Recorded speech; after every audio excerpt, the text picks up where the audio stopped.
There was a guy that I knew one time that wanted me to build a website for him. Now, it's one of the things that I do in my day-to-day 9 to 5 job, as I work in technology, and I code.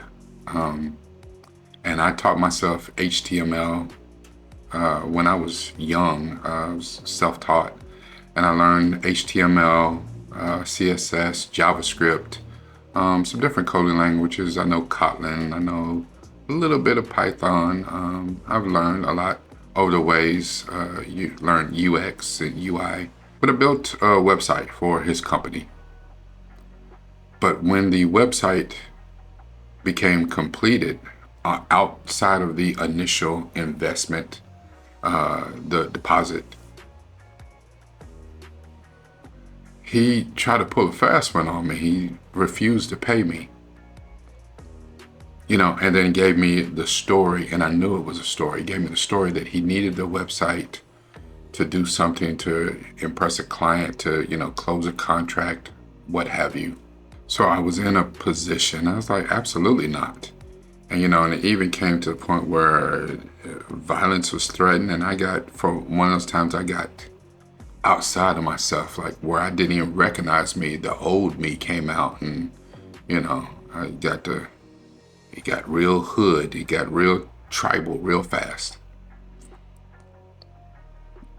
But I was like, you know what?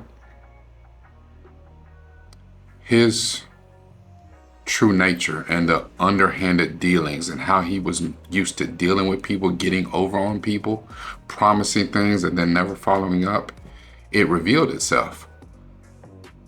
So I was like, okay, you know what? Because he was used to getting his way with other people I talked to. He was used to getting his way and then welching on the deal.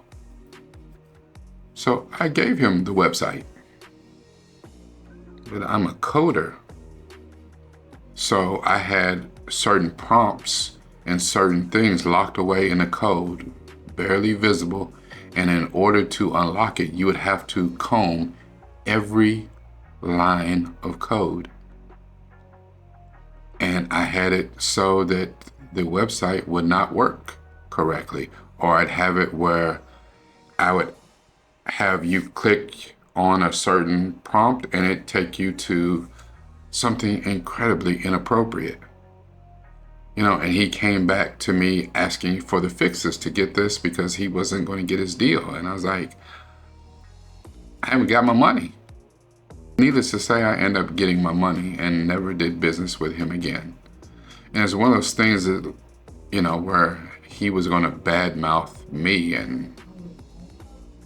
but I didn't care because it was the principle that mattered. Do what you say you're going to do. Be true to your word. A tree is known by its fruit, and a man by his deeds.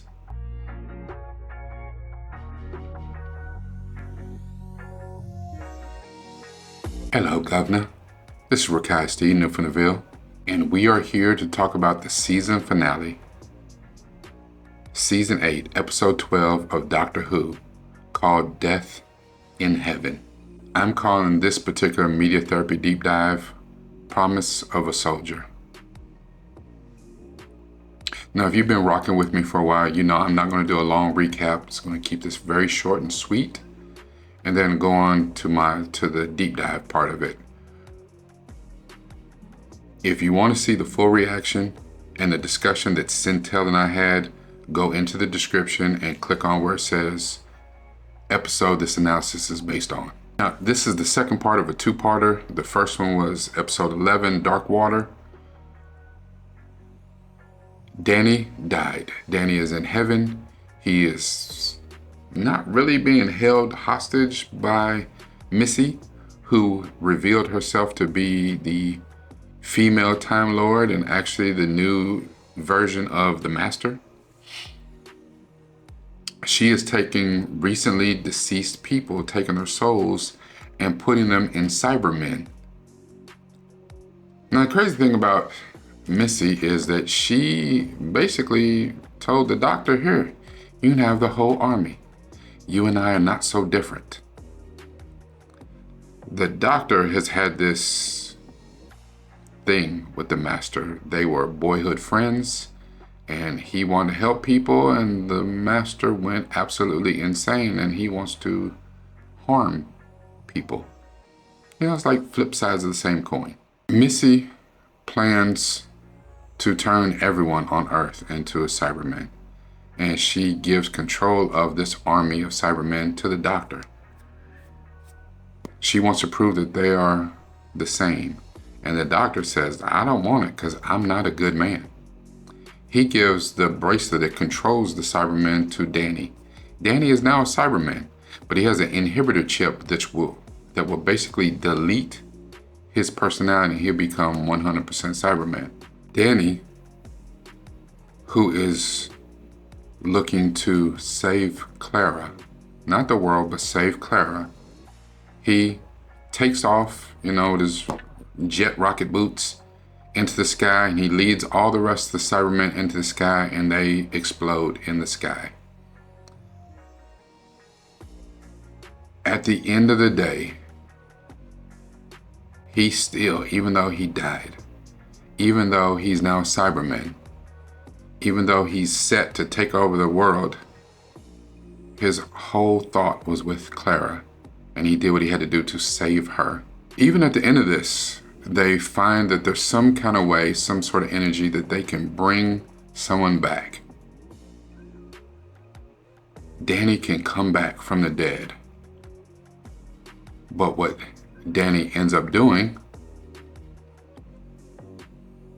is the window to bring the soul back. Danny sends through the little Afghanistan kid that he accidentally killed and tells Clara to find that little boy's parents and take him to them. There's a lot that went on this episode, and you really need to watch the reaction and the discussion that Centel and I had. You know that I love my quotes, and I only have one quote and then one scripture, and you've heard me say this scripture before. The one quote is, a person's true nature is revealed at times of the greatest adversity. The scripture is from the Bible, from Matthew, chapter 7. You could start anywhere from verse 18 and go maybe through around 37. But the gist of it is that a good tree cannot bear bad fruit, and a bad tree cannot bear good fruit. Every tree that does not bear good fruit is cut down and thrown into the fire. Therefore, by their fruit you will recognize them. A tree is known by its fruit, a man by his deeds. This parable from Jesus is a form of self-examination. And what it really wants to do is have you examine your own actions and figure out if what you're doing, are you bearing good fruit? No matter what, a person will always reveal who they are. There's a saying that people say all the time, if someone tells you who they are, believe them. When things get tough, for whatever reason, people revert to their initial programming. If they're a shiesty individual, it'll come out. Always come to light. I know several people within my personal orbit, for whatever reason, still right now, they're fake as a $3 bill. Now, if you ask someone else about this person, people will tell you how wonderful they are, and that's because they don't really know the person. They know the facade of the person. They know the representative of the person.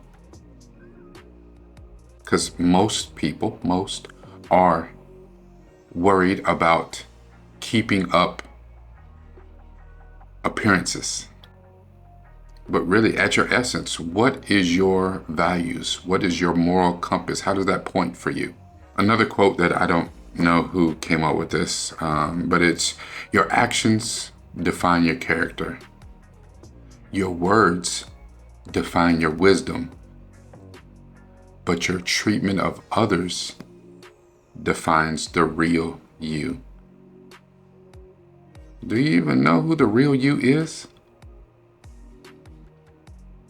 I remember hearing someone, and maybe it was a TV show, where someone said, if you really want to know how people are, especially people with money, of affluence, power, watch how they treat the help. Class, status, money, power, wealth, those are so important to a lot of people, and they value those over people. You know, in the Bible, Jesus was talking about this, about how a tree is known by its fruit and man by its deeds, because he was warning us of false prophets. There are a lot of people that talk good and will lead you astray. Now, that might sound ironic coming from me, because here I am talking on the internet. But I'm not trying to lead you anywhere. I want you to make up your own mind. All I'm doing is pointing some things out. You have to reflect and see what kind of character you have. What do your integrity, what does your morals say about you? And then you have to live with that decision.